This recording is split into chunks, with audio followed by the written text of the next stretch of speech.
We've only just begun.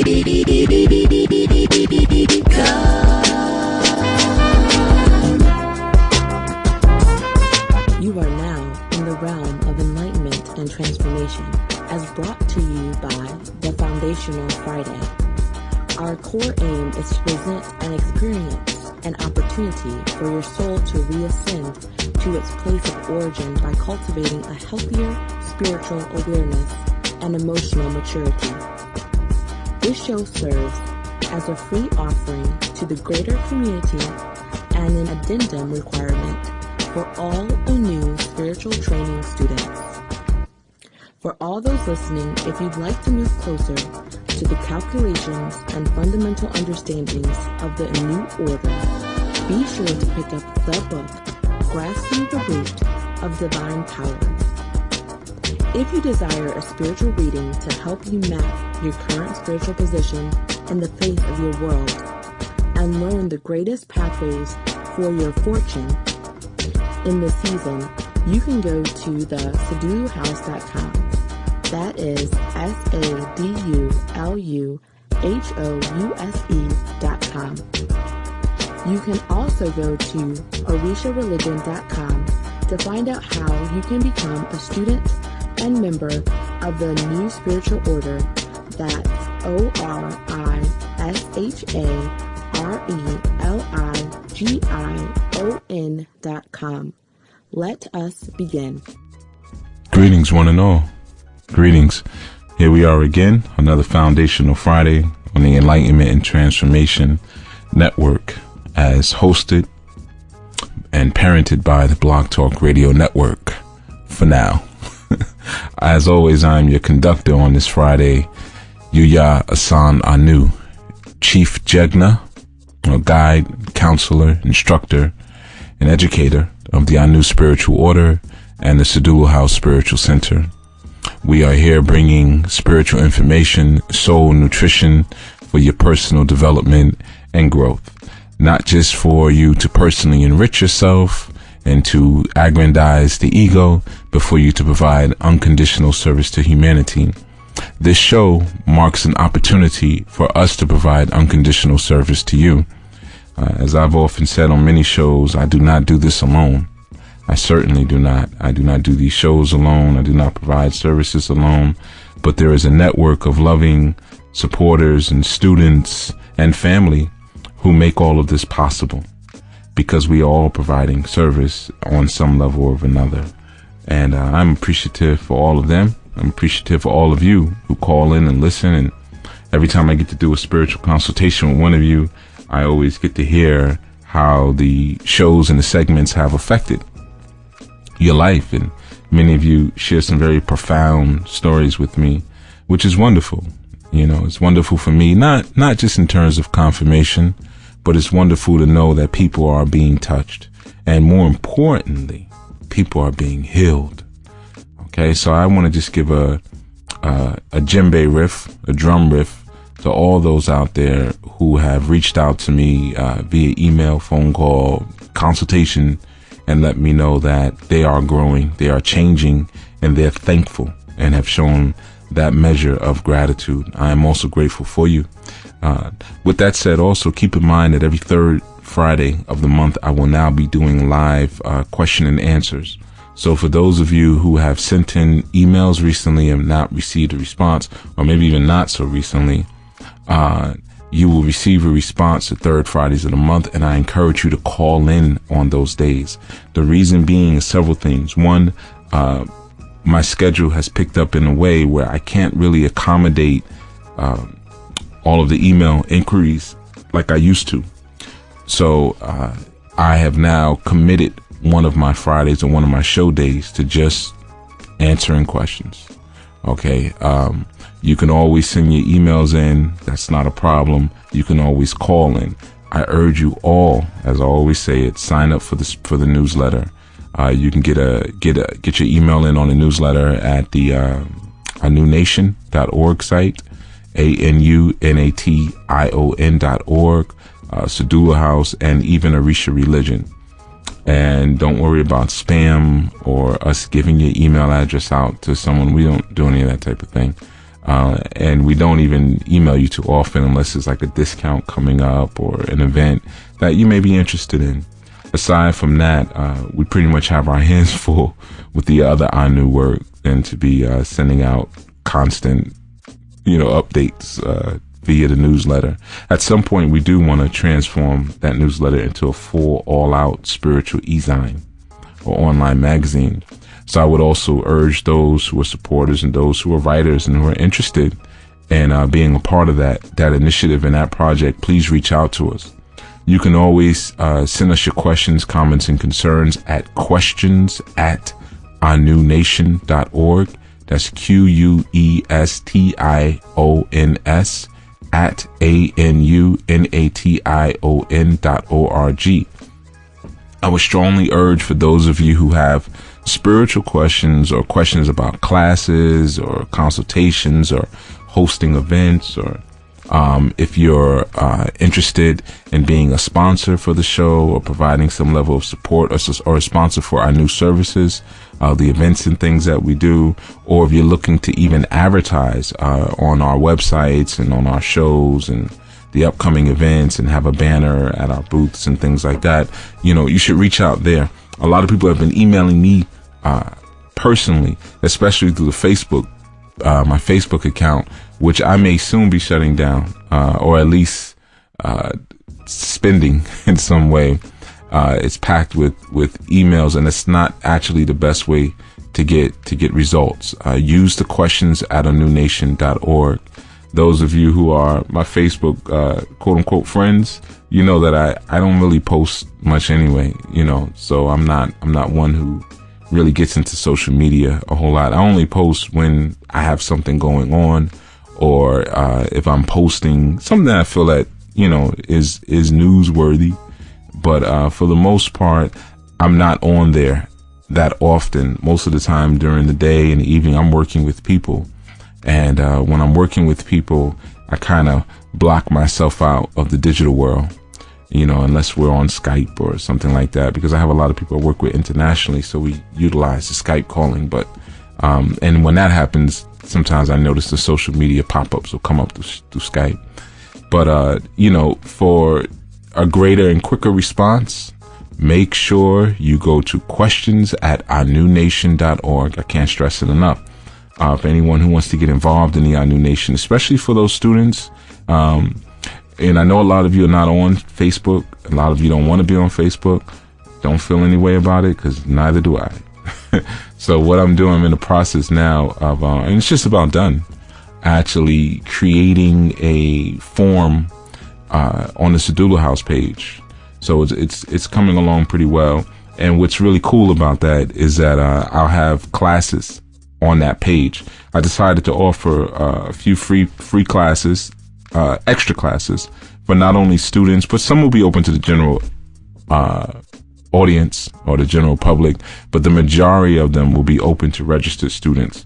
And what I basically did is I designed a few classes that will help carry you through your spiritual training. So some of the in-between stuff, working with candles, working with working with the elements, a little bit more in-depth work on actually building and constructing your shrines, even though that is one of the lessons.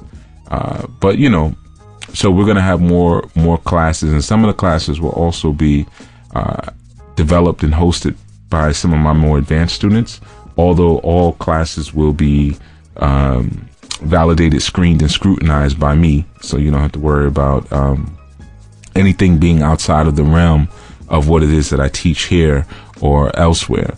All right, so it's very important. Soon I'll be sending out links and announcements for you guys to go register on the Sadulu House website, especially for the registered students. And we don't want to, especially when you're dealing with these social media sites, it's real important that you not give these outlets too much power. The only power that these outlets have is our profiles. It's the energy that we invest in them. And at any point, if they decide to shut you down or do anything or shut down, you lose so much. There's so many whose only social interaction that they have, it just lives in the realm of social media, which is really sad, especially for those who live like in, you know, way out places where there's not a lot of people around them who are into the same cultural stance that they're into. You know, I understand that it is a great outlet for some things, but in other ways it's a great hinder. You know, it causes a great hindrance to the real work that you have to do in touching real elements. So I'm not really looking to recreate that on the Sadulu House website, but certainly looking to provide a more safe place to have conversations about our spirituality and the work that we do, and our soul work and our communal work, the work that we're doing within the community, because it's all connected. All right. So I definitely want you all to keep an ear out for that. All right. Last Sunday on our new Asafo, we had the esteemed Dr. Lala O Africa come through and share some of his gems of wisdom with us as it pertains to natural remedies, holistic health, melanin, you know, and just food stuff. What is food? What's not food in general? I urge you all, if you haven't checked that out, to go back to the archives and take a listen to that show. It was really good. And this Sunday, we'll have Dr. Yu, another holistic practitioner and very good friend of mine. He's family, actually. And we hail from the same cultural roots.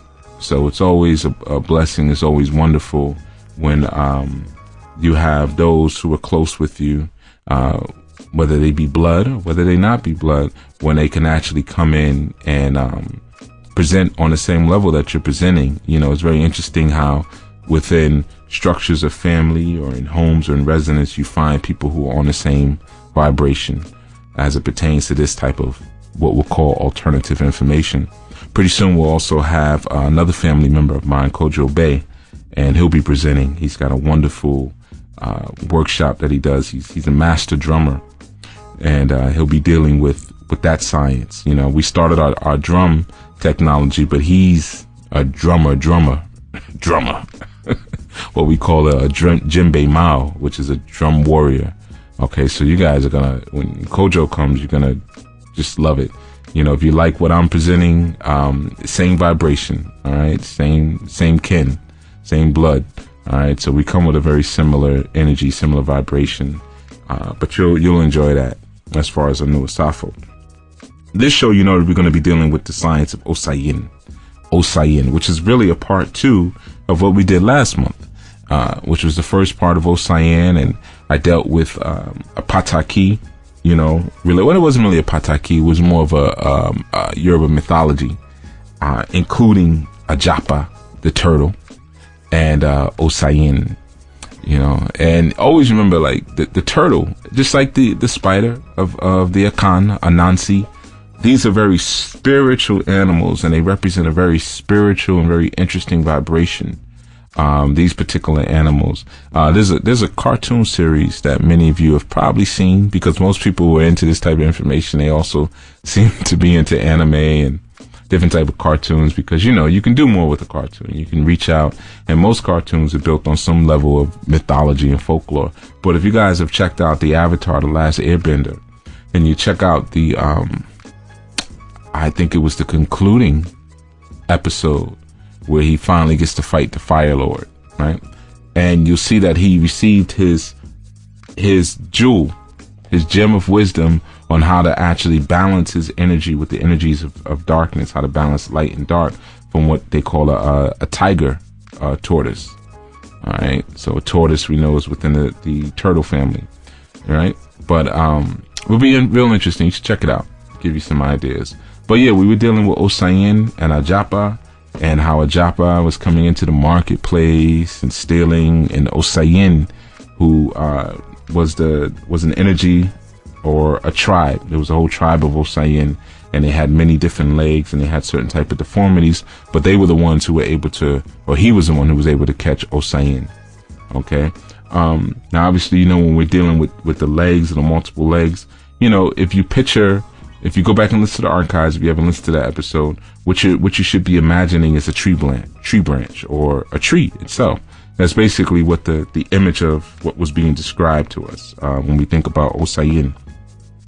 And I left us with a very small thing. I didn't really get into it yet, but I had just mentioned that when we're dealing with Osaiyin, which the name Osaiyin is related to, or relates itself to the energy of the tide. Okay, the tide is like the tide that's in the water, the ocean tide, right? But Osaiyin reminds us of the power of alchemy. Okay, now of course, throughout the years, we've had various Osaiyin energies. We've had various Osaiyin energies. You know, one of which sticks out, you know, greatly is George Washington Carver, right? And of course, this is relevant because I'm sandwiching this show right in between Dr. Africa and Dr. U, who are both master herbalists. You know, well, I'm calling them master herbalists. Maybe they wouldn't call themselves that, but let's say advanced practitioners of herbology and natural medicine and healing modalities. But so Osaiyin sandwiches right in between, because when you're getting into the spiritual work and the spiritual walk, you'll find that the majority of what you do is based around some type of herb work. Okay, especially as a high priest. Even the Babalawo always keeps the Osaiyin staff nearby, because so much is dealing with herbs, but not just the physical herbs, but the herbs represent the culmination. It's kind of like the Avatar. Again, when we look at the cartoon, the Avatar, those who are not familiar, just check it out. You could probably even find some episodes online or something, or your local library will probably have a DVD set. You probably have to go in the children's section or juvenile. That's where the best stuff is anyway. Books and videos, is always the good stuff is in juvenile, because they make sure, some people make sure that the children get their programming early on. And sometimes the programming is beneficial, and sometimes it's a blockage. But anyway, so Avatar, he comes to the planet and he has the ability to work with all four elements, or the four elements. I don't say all four because there's other elements other than just earth, wind, fire, and water. But he has the ability to master earth, wind, fire, and water. And through his ability to master these four elements, he comes to bring balance to the world. Okay? He comes to bring balance to the world. Now, of course, the truth is that each and every one of us is an avatar, and our world is only a projection of what we see the world to be in our mind. Okay, the world is just a projection of what we're creating right in the moment. Just like as you're listening to me, you're creating your reaction and you're creating the words that are coming out of my mouth while you're listening. Just like I'm doing it while I'm speaking. I don't use any cue cards or anything like that when I do these shows. The beginning of the month, I meditate on subjects based on the learning track that I'm giving you guys, because there's a method. And so then I'll say, okay, you know what? Because of where we're going and where I'm going, let me speak on this, let me speak on that, and then after that, let me speak on that. Because last month I did this, that, and the next month, you know. So there's some math, there's some mathematics to it. But I don't write notes or anything like that. You know, very seldom I'll write a little something to remind myself. And those are usually the shows I know which ones, you know, I used more notes because they'll have less listens. The ones where, you know, I get all the emails and it's, you know, oh, that was wonderful, brother. Thank you so much. Da, da, da, da. Those are just a straight freestyle. But what I'm doing is I'm creating an experience and a reality as I'm going. So just like as I'm speaking right now, I'm listening right now. Okay, so that's all really your job is as an avatar, to create and to respond at the same time. Okay, you're creating and then you're responding to your creation at the same exact time. And what you basically find that middle point between all of the elements, which is really that Akashic, okay, that black element. All right. And that's where you're able to be creator and observer of creation at the same time. You know, I know, hopefully it didn't get too complicated there, but this is all related to Osaiyin, because within a herb, let's take a dandelion, for example, which is sacred to Shango, just so you know, dandelion. Now, within that dandelion, we have so many different elements, right? Of course, we have wind, you know, because they're out in the wind and they're breathing, you know, because plants are living beings. But we also have sunlight, right? Because the photosynthesis, the plants lock the sunlight in. We have water. It's pretty obvious. You need water for plants to grow. But even if you didn't, the plants have chlorophyll inside of them, which is their blood. All right. And then you have earth. Obvious one, because the plants themselves are the earth. So within one herb or one plant, you actually have an avatar of the entire planet. Right? This is one of the reasons why plants are used so much. Now, does it mean that because the dandelion is sacred to Shango that I cannot give it to Oshun? Because one might say, well, it's yellow. Can I give it to Oshun? You certainly can. It's about alchemy. Okay? Agricultural alchemy. You make things what you need them to do. One of the talents and the gifts and the practices that a Babalawo or any other Iyanifa or Awo hones and sharpens is their ability to extract and transmutate the ashe inside of objects. Okay? So they can take a plant and say, you know what? This particular Odu may call for me to use an herb that is not native to the soil that I'm on right now. So what will I do? You know what? I'm going to grab the plant that's closest to me, boom, and we're going to make this work. And if it works, we're good to go. Now, it didn't just work because any old plant will do. It worked because of your ability to transmutate the properties of that plant and to focus it to what you need to do. Because if a plant or a herb itself is an avatar of all four elements, and all four elements, as we learned in our new spiritual training, if you listen to lesson one where I deal with mastering the elements, and we understand that the elements are represented by Yahweh, right? Yahweh.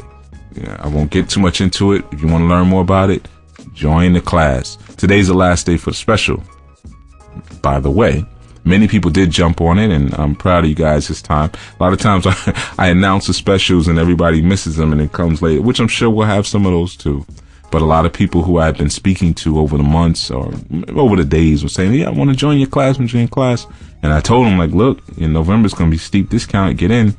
A lot of people did take advantage of it. But in any event, when I'm dealing with the science of Yahweh, I'm teaching you that, Yod, He, Vav, He. This represents earth, water, fire. Okay, earth, water, fire, and air. Excuse me, left the last one out. Now, if you understand earth, water, fire, and air and the manipulation of earth, water, fire, and air, then you'll understand that manipulating earth, water, fire, and air manipulates a person's perceptual reality, and more important represents their authoritative divinity. Their authoritative divinity. Because who is Yahweh? Yahweh is the original name for quote-unquote God, right? But God is nothing but the four elements in that form of Yahweh. Okay? It's nothing but the four elements. So if I can learn how to manipulate the elements, then I can manipulate God. Understand? This is how you're kept on a certain form of lockdown, because you're led to believe that God is these four elements. And God is not the four elements. The four elements are your tools for manifestation, your tools for healing, and your tools for soul ascension. Okay? You are not God's tool. God is your tool. And I know that's against what we're taught most of the time. We're taught that we were put on the earth here to worship God and to build God's kingdom and so forth and so on. And you guys know the rest of that poem. The reality is the structure and the idea of Yahweh was something that we created. Okay, because each letter, even when you're dealing with the Hebraic alphabet, each letter not only represents a deity, but represents a full universe and path that one could go down. Very similar to when you look at the show, The Avatar. Each element has their own kingdom. So you have the earth kingdom, the fire kingdom, the air kingdom, and you have the water kingdom, right? And they're supposed to live in a certain balance and harmony with each other. So imagine if each one of these kingdoms existed inside of your body, which of course we know that they do, because you have all of these elements inside of your body. Now you ask yourself, are you here to worship your body? Are you here to be a tool for your body? Or is your body a tool for you? Okay, now this is where we understand the concept of Yahweh, and it brings us right back to Osaiyin. Osaiyin, okay? Through our ability of alchemy or the transmutation of objects, because just real basic, and I think I've spoken on alchemy before. Alchemy is the infusion of the divine darkness, okay, into an object to transmutate it into something else, bringing it into the light. We have these stories, or even from fables, where we hear about one turning lead into gold. And basically what that is this: when life hands you lemons, make lemonade. Okay, it's just taking one thing and doing the alchemy on it to transmutate it into something else that is useful for you. When you look at the properties of lead, okay, if anyone has ever touched lead or played with lead, you know, I used to do a lot of electronics when I was younger. I used to really be heavy into electronics, and electrocuted myself so many times I can't even count how many times now. My friends still laugh about that to this day, you know, because obviously I was a good conductor of electricity. But lead itself, lead is something that you use to block certain things. As many of you know, you could just watch Superman, right? We'll get into that for a second. We're going to get into the Superman thing. But lead itself is very soft, okay? But it does not corrode. Lead is not a substance that rusts, but it's a very poor conductor of electricity. One of the advantages of using lead for certain things is that lead is very malleable. Okay, lead is very malleable, but it does not rust. Now, rust represents what? Rust represents the oxidizing of something. When something rusts, that's not necessarily a bad thing. We think it's a bad thing because it doesn't look as good as it did before now that it's rusted. But the truth is, rust is growth. That's why even for those of you who have your Ogun pots or your Eshu, when you put those nail spikes in the pot and they get that red rust on them, that's when they're really doing something. That's when they're ready to rock, because that red also represents the menstrual blood. But rust is oxidization. It's growth. Something is changing. Something is transforming. That's excellent. Lead does not do that. Lead does not transform like other metals does, or other metals do. Excuse me. Lead does not transform in that way. It does not rust. It doesn't even conduct electricity or defining energy or ashe in the same way that other materials do. Now, what is an excellent conductor of electricity? Copper and gold. Okay? So when one is transmutating lead to gold, what it basically means is now they're coming into a place where they're conducting and flowing with the energy of the universe. When they are just lead, they're unable to do that. So now let's take it to Superman. I had just mentioned that earlier. Now we know Superman, I mentioned this before, his birth name is Kal, right? His father is Jor-El, right? He's from the planet Krypton, right? Now Ka, as many of us know in the Kemetic, means spirit or silent, or breath, and El means God, the definitive aspect of God. Jah represents, or Jur or Jah represents the higher aspect of God, or the Father God. And then we have El. Okay, so we basically have the Father and the Son. Now, Superman, very interesting character, very similar to Black Man. I mean, not Black Man. Gave it away. Batman, you look at him and you say, well, if he's supposed to be like this perfect being, especially at the time that Superman was created, you know, we're going back to the 40s. Why isn't his hair blonde? Especially seeing how he gets his power from the sun. You'd think they would have given him blonde hair, right? But there's a little hint that they're giving you there. Even with Batman, I almost said it again. He's got the black hair. He's always got to have the black hair. So now, even Wonder Woman, by the way. But let's move on. So his weakness is what? Kryptonite. Right? His weakness is kryptonite. Kryptonite is that green substance. Why? Because kryptonite represents the heart chakra. And the heart chakra is the chakra for truth. It's that green truth. Now, Superman lives his entire life as a lie. I'm Clark Kent. I'm Superman. And what he's saying is, if you look at Clark Kent, he's a bumbling, like, nerd. He's always tripping and he's just doofy, because that is the God's perception of humanity. You guys are a mess. Look at you. You're doofy. You got to wear glasses. You want to mess around with, you know, dried up looking Lois Lane. You know, there's nothing good about you. You see? But when that kryptonite comes, Clark Kent is susceptible to kryptonite, and so is Superman. Because keep in mind that even though he's Clark Kent, he always has his Superman underoos underneath his clothes. He never takes them off, right? So underneath it all, he's still Ka'el, or the divine God of breath, or the divine spirit of God. He's still Ka'el underneath Clark Kent. All right, so now that green represents now, or that truth coming to him. Lead is what they use. If you ever read the comics or look at the movies, they can encase kryptonite in lead and it won't affect him. Okay? Truth does not get through the lead. So this is very similar, and I know this is very appropriate for this time, because we have just passed the season or the day. I don't know if it was today, yesterday. I'm not good with dates, but of what they call Thanksgiving here sometimes, at the Thanksgiving festival, right? Or some might call the Ungrateful Taking Festival. But in any event, it's a time period for a lot of people who are dealing with a certain level of conscious communication of awkwardness. It's a time of awkwardness because some of you are around your family members, or you're not around your family members, and you have to explain to them why you don't want to eat, or why you're not going to arrive, or maybe you did arrive but you feel uncomfortable, or maybe you're being laughed at because it's, yeah, you conscious and all that, but look, you tearing up that stuffing and that salad and that macaroni. Or you don't want no turkey, you don't want no meat, huh? But I bet you eat them candy yams and that macaroni. You're starchitarian. You know, so this is a time now for a lot of awkwardness for people. All right. That's that kryptonite. And some of you try to convince, and you try to speak to your family members, and to no avail. And the reason is because you're trying to put electricity through lead. It's not going to help.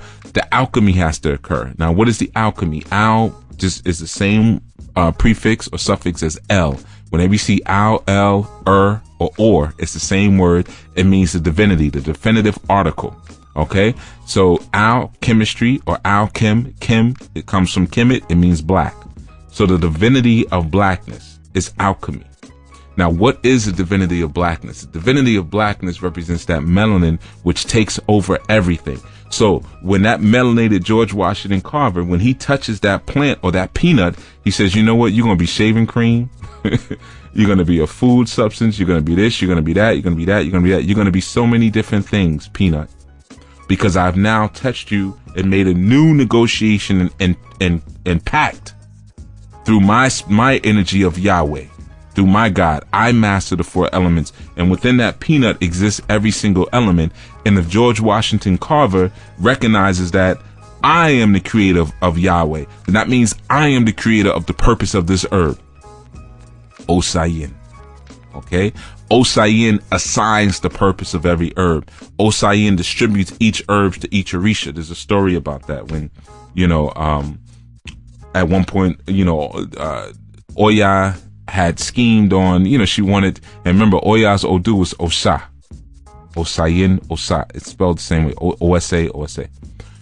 So she wanted Osayin's powers of herbology. So she came up with this plan where, she, because he would keep his gourd. He had all the powers of herbs and the secrets inside of this gourd. He used to keep on a high treetop, and no one could get to it.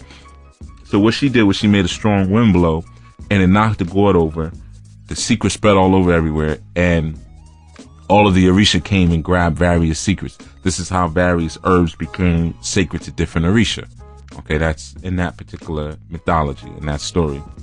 But more importantly, when we're dealing with Osaiyin, we're dealing with the process of transmutation to the various Orisha consciousness through the use of herbs. So if we want to affect something on the earth plane, right? The earth plane dealing with the 5 senses. And what is the 5 senses perceiving? The 5 senses is perceiving Yahweh. Water, air, earth, fire. That's what the 5 senses perceive. Anything beyond that, when you're dealing with intuition and whatnot, you're dealing with the Akashic element, which is perceived by your spirit or your Ori, okay, or your Ka, right? But here on the planet, we're dealing with the Yahweh energy, the 5 elements, right? And once you understand that the 5 elements can be manipulated, this is one of the reasons why your family still wants to do Thanksgiving, though you've given them, you showed them every documentary you could show them, you broke things down to them, they're still going to do it because they're manipulated by Yahweh. They're manipulated by what they taste. They're manipulated by what they hear. They're manipulated by what they smell. They're manipulated by what they see, and they're manipulated by what they touch. And if the dominant or the more parasitical elite or the parasitic society can manipulate those 5 elements, they can manipulate the minds of the people. We're going to take a quick break, and I'll be back on more with the energy of Osaiyin. A New Nation and Udemy would like to offer an amazing one-time opportunity. From now until November 29th at 11:59 Pacific Standard Time, a new spiritual training, Phase 1, will be discounted up to 75% by using the discount code Black Friday 13. That is the words Black and Friday and the number 13. A new spiritual training, Phase 1, has been called life-changing, evolutionary, and necessary. So sign up now for a new spiritual training, Phase 1, at www.udemy.com/anu-priesthood1/ and enter the coupon code Black Friday 13. The discount drops every day, so act now and don't wait. Create your own miracles today by signing up for a new spiritual training, Phase 1, at www.udemy.com/anu-priesthood1/ That is www.udemy.com/anu-priesthood1/ and entering the code Black Friday 13. And now back to our segment. All right. Okay. So you got the last announcement, the Black Friday sale, which of course ends at midnight tonight. So for those of you who have not gotten on, get on. All right, that's all I'm going to say about that. But anyway, let's get back to our lesson. And we got the infomercial over with. And you're going to probably be getting more of those little commercials and spots, because one of the things that I haven't really done and I failed to do over, the shows and over the 2-3 year history of this show is that I usually don't advertise much of what we're doing or what we have going on. And I just got into doing that recently. I should have been doing it from the start, but when I'm doing these segments, I'm really just focused on bringing the information to you. And luckily, I have concerned family and students who make sure that certain elements are put in so that the order is taken care of.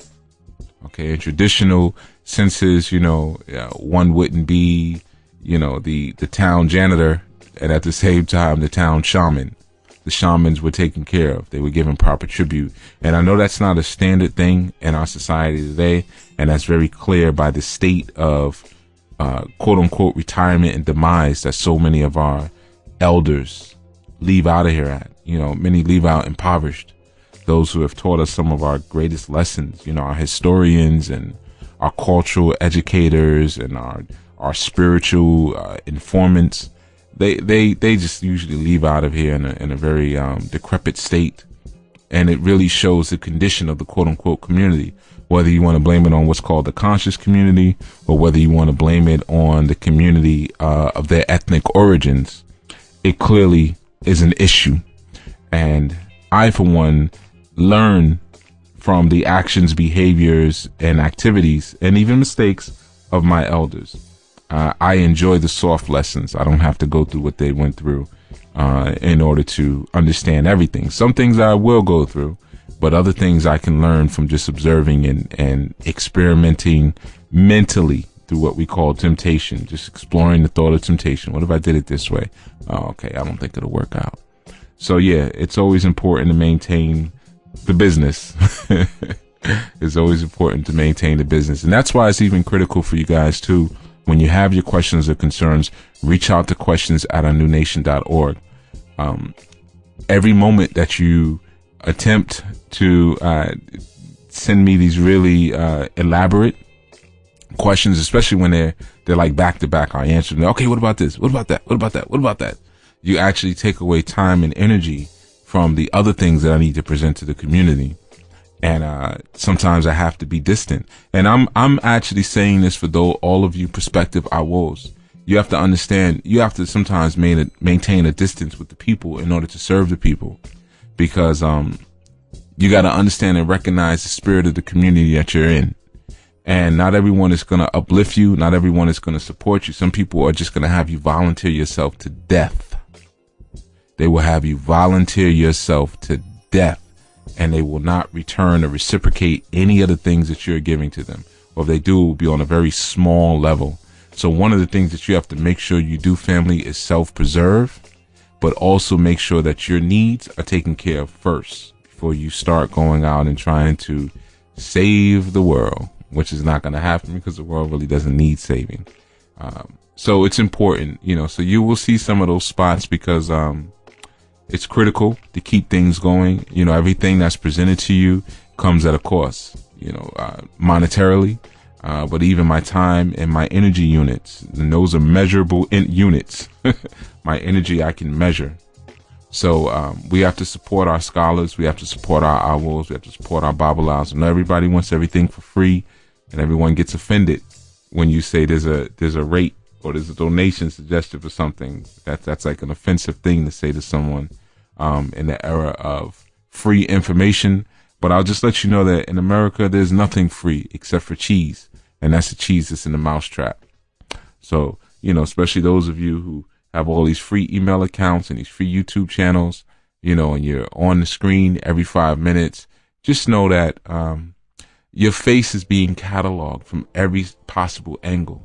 And now you can be placed at any possible place in the world because we have your voice, we have your face, we have your mannerisms, we have your likes, we have your dislikes. We have your entire avatar on digital record. Yeah, you didn't think I was going to tie it back into Osaiyan. So again, we're talking about the energy and the power of the avatars that we send to do things. And some people can steal your avatar and send it to do something that you didn't do. They can place you somewhere that you were never at. We saw this activity with a lot of people in the past when we look at the COINTELPRO program. And so many people were, this information came out later. So many people were indicted, and convicted for crimes in places that they never were even at. And that was without this technology. So imagine what can be done now. Even now as I'm speaking, and this goes out amongst the digital public airwaves, my voice is cataloged, my inflections, my accent, so forth and so on. So what must I do in order to save myself from that? Well, the first thing I must do is alchemy. Transmutate my biomolecular structure. Be something and someone else. You know who's a great example of that? Any of you who listen to hip hop, or let's say old school hip hop, check out Method Man. Something I always noticed about him, from back in the 90s, he used to always kind of amuse me a little bit. He would morph so much. Like for instance, I remember when I, years ago, a lot of the young ladies liked him because he represented that Staten Island gruff. He was kind of like a ragamuffin, what we call it. He had that rugged appeal. And now I'm hearing a lot of women talk about how handsome he is. But he's someone, if you look at him over the years, he looks different every single year. He looks like an entire family. And it's a spiritual science to who the Wu-Tang Clan is and who Method Man is. And he represents the energy of water, Appa, just so you know. And water is he's that feminine mutate. That's why when you look at the clan, he was the one who branched out the most and did the most, the most diverse things, and even in terms of music, he did rock music, he did R&B, of course he did hip hop, he did duets, he did acting, and he went all over the place with what he did, because he represented that water energy, but that ability to transmutate and to perform alchemy. The Method Man. I have many methods, like he said. I got many methods to how I do my ish. Roll it up, smoke it up, blah, blah, blah, blah. But anyway, he's talking about the different methods and how he does things. Alchemy. Okay? So, when we're dealing with the energy of Osaiyin, how can we tap into it? That's what, I always like to give you something practical. Very simple thing. Many of you know that we, in the Yoruba tradition, we utilize what's called Orisha pots, right? But what else do you put in pots? Plants. Real simple, isn't it? You can grow plants with a certain purpose. So let's say if you have some sunflower seeds, we'll go back to the sunflower, right? Which is sacred to Oshun and Shango, by the way, sunflower. So you can do your aduras, your arikis over those seeds. You can even bathe with the seeds. And you charge them with what you need them to do and need them to be, and then you plant it. And then when you're pouring the water or you're giving it water, you're giving it water that has had libation said over it. So as that plant grows, your desire or your situation or the healing that you need will grow along with it. It will grow along with it as the plant grows.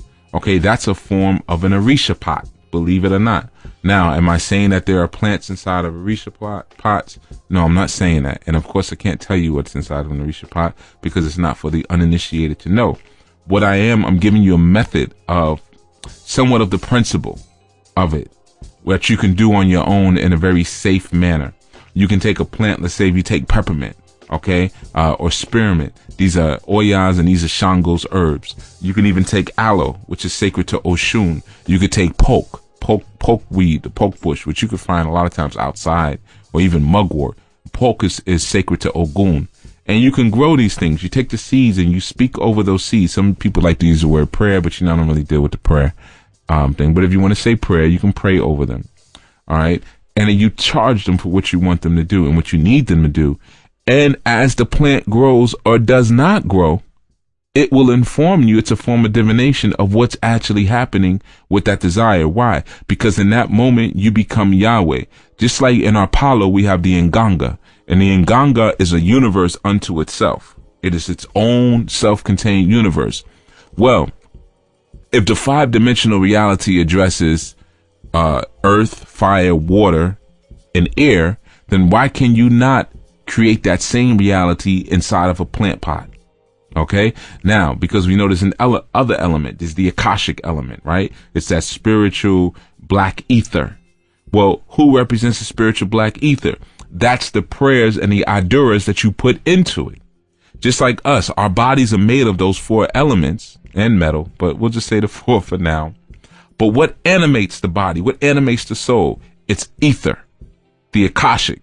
That's why Nas said, and when he was going against Jay-Z, he said, ether, the thing that'll make your soul, the stuff that makes your soul burn slow, ether. Okay, he knew what he was saying. He knew what he was saying when he said it. That's why the song was such a hit. And that's why he was able to, it even became a phrase. Oh, he ethered you. It became so popular. Okay. But ether represents that Akashic element. And through that Akashic element of ether, we can remove the illusions of lead. And we can transmutate the lead into the new reality of the gold through ether. Ether is what? Your breath. It is that black element. Okay. Going back to Ka'el. It is that black element, that melanin, that dark element, that earth element, that Osaiyin is the ether aspect that animates and transmutates objects on the planet. So it's the same thing that happens with your plants. Now, why are some plants sacred to certain Orisha? Because some plants already have a propensity and inclination towards certain activity. Just like if you wanted to use alchemy and transform a tank into a battle machine, it would be much easier to do that than to take somebody's scooter and transform that into a battle machine, because a tank already has an inclination towards that direction. But does that mean that you cannot perform a hit, or an assassin cannot use a scooter to wage war against somebody? Assassin certainly can. They use anything they use. That's the ninja, right? Because a ninja lives in the darkness, the blackness. And if anybody has ever studied ninjutsu, when you study ninjutsu, the first thing they do is they tell you is when you enter into a room, find 11 objects in the room that you can use as weapons. That's a form of alchemy. I studied ninjutsu for a little while. Okay, so as soon as you come in the room, you're looking, okay, I see a rolled up magazine. That's a weapon. I see somebody left their keys on the counter. Well, look at all those keys on the chain. Wow, if I hit somebody across the forehead with that, that's a weapon. I see a pen. I see a letter opener. So forth and so on. I see an umbrella. These are all different weapons, a stapler. That's a form of alchemy. Okay? And dealing with that dark, what a ninja? Ninja wears all black, unless we're talking about G.I. Joe, but the ninja wears all black, works in darkness. It's that dark Akashic element where I'm going to make it be what I desire it to be, because I am the controller of Yahweh. Yahweh is only dealing with the 4 elements, but something is missing, the 5th Akashic element. And it's that Akashic element that programs Yahweh to get the work done. All right. So when you're eating food, as the Moors taught those when they traveled through certain regions, they never taught them to give thanks for your food. That's something we do. We thank the Supreme for the food. They told them to charge the food. That's Osaiyin. So you tell your string beings, listen, these string beings right here, what you represent is that promotion. Okay? That's the alchemy. And obviously there are certain aduras or orikis or prayers or mantras or chants that you can use to perform these actions, which we're not going to get into in this show. But just by your intention, you can do it. Now, there are certain ways to do it simpler, and that's where we get into the spiritual training and the spiritual aspects. If you want to learn those things, we'll be getting into that more in phase 3 of the ANU spiritual training, where you'll be working with other people and things like that. But in any event, what we're talking about here, and when we're dealing with the science of Osaiyan, we're dealing with the science of alchemy. As I got into the last show, Osaiyan is that rooster, that metal staff that many of you see. Some people call it Osun. You know, they mix it up, but really it's Osaiyan. Okay, so they'll call the staff the Osun staff, but it's an aspect of Osaiyin, so they don't know if they're talking about Osun or Oshun. All right, and there are several different staffs, but one of the aspects is the Osaiyin staff, because herbology and a reminder of alchemy lies at the root of every single spiritual practice around the world. Everyone is trying to turn lead into gold. Okay, everyone is trying to turn what they have into a glorified body, or make their feet like burning brass and their hair like wool and their eyes red like coals. Okay, this sounds like, well, I don't want to get it there. But in any event, that's the transmutation of a glorified body. So even when you're eating food, by your ability to charge the food that you're eating, you glorify your body. You remove it from the mundaneness of a lead body. You remove it from the mundaneness of a lead body, and you make it more conducive to electricity or electromagnetic energy, just like our ancient Negara and Negaru did, which is the original name for the pharaohs. Pharaoh, you know, some say it's a Greek word. It's actually an African word too, but going back before was the Negara and Negaru. Nigger, yes. So now what they did was they ate gold flecks. They ate gold in their meals, gold powder. Why would they eat gold powder? And why would they cover their bodies in gold dust? Because they knew that this was a science to make their bodies more conducive to messages and the energies of the universe. This is also one of the reasons why they wore less clothing. We packed the clothing on, and we blocked the energy from the elements. We blocked the messages that are being sent to us, because we were taught to wear all these different clothes, because we were taught that our nudity is indecent. Right? So even if it was indecent or not indecent, there always has to be a moment where you receive messages in. How can you make your body more conducive? Well, a lot of the foods that you eat in society, they're acidic. They make your body more metallic and more conducive to certain waves, certain sound waves, but not the ones that are conducive when not electricity, but sound waves. So like the deodorant that you like to use that has aluminum in it, right? That makes your body more metallic, makes it more acidic. So now, and you guys should check out the movie Kung Fu Hustle and check out Scott Pilgrim. It's a movie I saw recently, and it was dealing with the sound wave. Even another good one, Josie and the Pussycats. Excellent movie. I know it sounds like a silly movie. Check it out. It's always the silly movies where they sneak the messages in, because they know those are the ones that the children watch. And you'll see the understanding, those 3 movies, of how sound waves are used to manipulate your psycho-spiritual state. Sound waves. Well, isn't this a form? Isn't this a component of Yahweh? Right? Yahweh, the God of Jacob, Yahweh. Okay? The God of Moses, which that was really Jehovah or Yofa or Oya. We've gone through that one before. But anyway, so it's that energy of transmutation and alchemy that's used to control things. So you can use that right in your own potted plant. And you can put certain seeds that are sacred to certain Orisha, or you can just find acorns or seeds that are in nature and you charge them. You hold them in your hand and you speak to them. And every time you're pouring your adura, okay, or you might even want to burn incense near them, or you expose them to the sunlight, the real sun, which is what? Your first eye, Ori Iwaju. You're charging that plant. Now remember, that plant also has blood. So you can even do an ebo with that plant. What would the ebo be doing? What would that be? Juicing the plant. Right? Because if chlorophyll is a plant's blood, just like plasma is an animal's blood, and we use plasma to give the Orisha a vehicle to travel, well, why couldn't you use an aloe plant? Why couldn't you bleed an aloe plant out? Why couldn't you bleed a grapevine out? Huh? Why couldn't you bleed out some kale? Why couldn't you bleed out wheatgrass and remove the chlorophyll from it? Isn't that a form of blood? Okay. See, everything doesn't have to be done with animal blood. There's a higher way. And there's a higher way even beyond using plants and animals. We'll get into it at some point. But in any event, that is our show for this Friday. I am your host, Yuya Assaan-ANU, Chief Jegna of the ANU Spiritual Order. Today's last day to sign up for classes at the discounted rate, but the classes are cheap anyway, so you can get in at any time. But, save yourself a little bit of money. And again, for those who are interested in consultations or anything like that, contact me through my contact form on any of the sites. But if you have your spiritual questions and questions about the order, it's best to send those to questions@anunation.org. questions@anunation.org, especially with those of you who are interested in hosting a meetup where I'll come and work with you personally or people in your area. Send it to that and my staff will get to it. All right. And you get a quick response. It's much quicker than sending everything to me personally.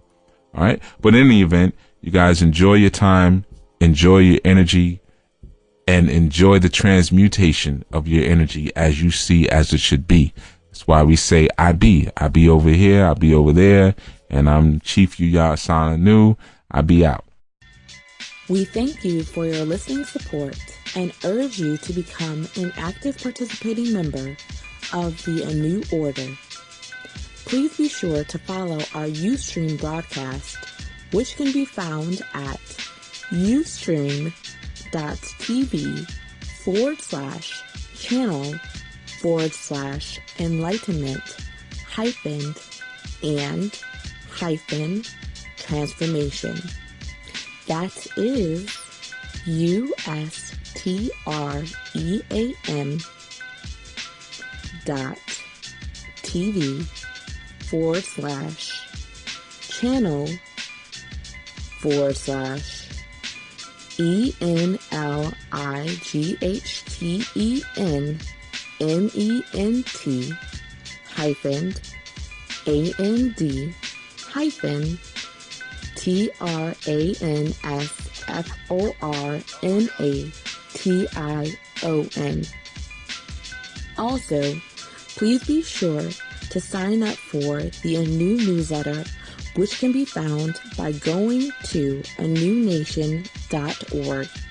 That is ANUNATION.org. If you'd like to become a sponsor or an on-air guest on this or any of our other broadcasts, please be sure to contact us at questions@anunation.org.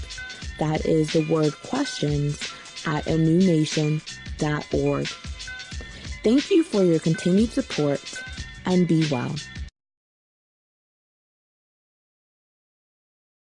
We've only just begun.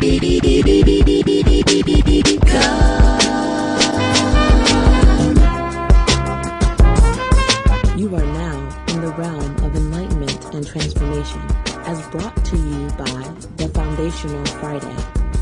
Our core aim is to present an experience, an opportunity for your soul to reascend to its place of origin by cultivating a healthier spiritual awareness and emotional maturity.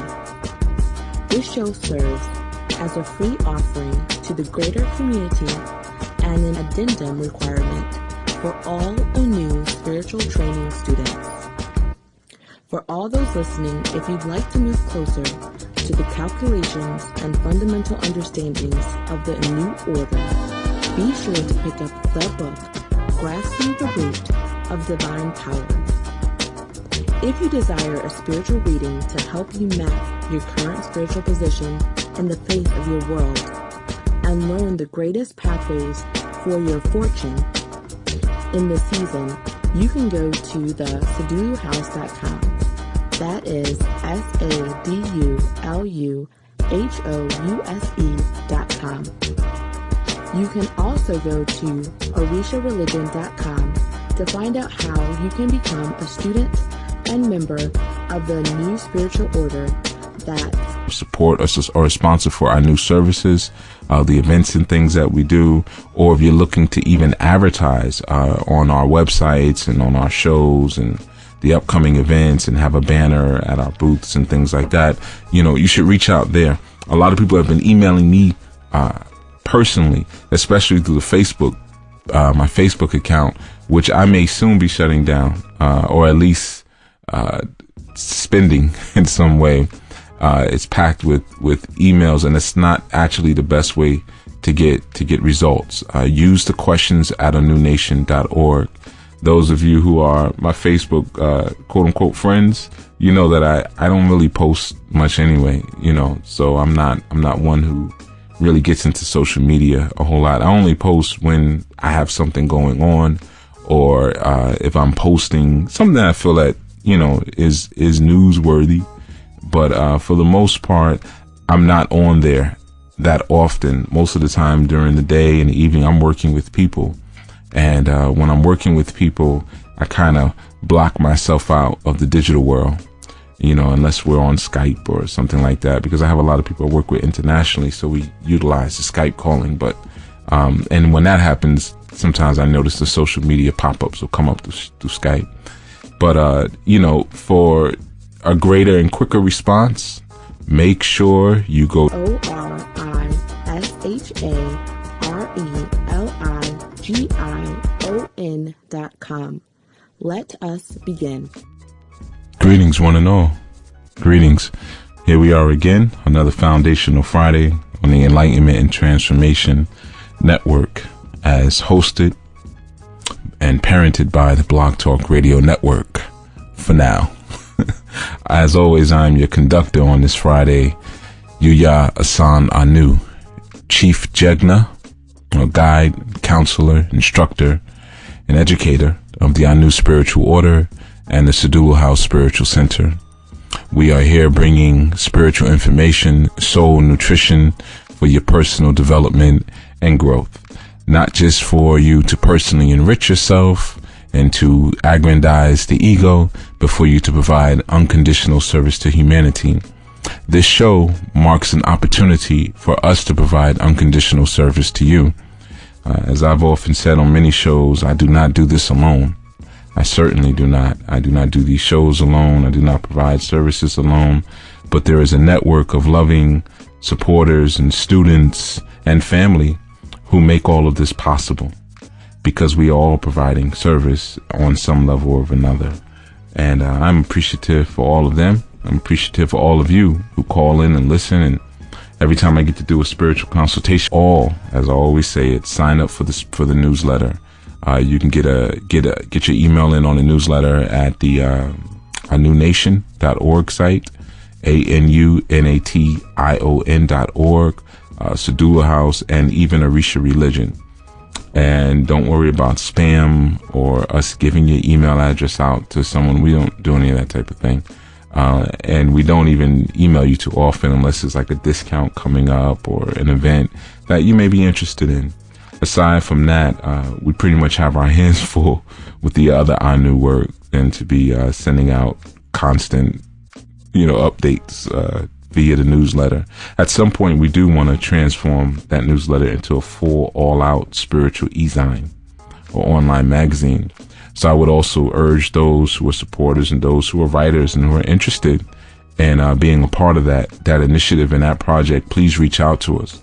You can always send us your questions, comments, and concerns at questions at questionandanswers@anunation.org. That's QUESTIONS @ANUNATION.org. I would strongly urge for those of you who have spiritual questions or questions about classes or consultations or hosting events, or if you're interested in being a sponsor for the show or providing some level of one of you, I always get to hear how the shows and the segments have affected your life, and many of you share some very profound stories with me, which is wonderful. You know, it's wonderful for me, not just in terms of confirmation, but it's wonderful to know that people are being touched, and more importantly, people are being healed.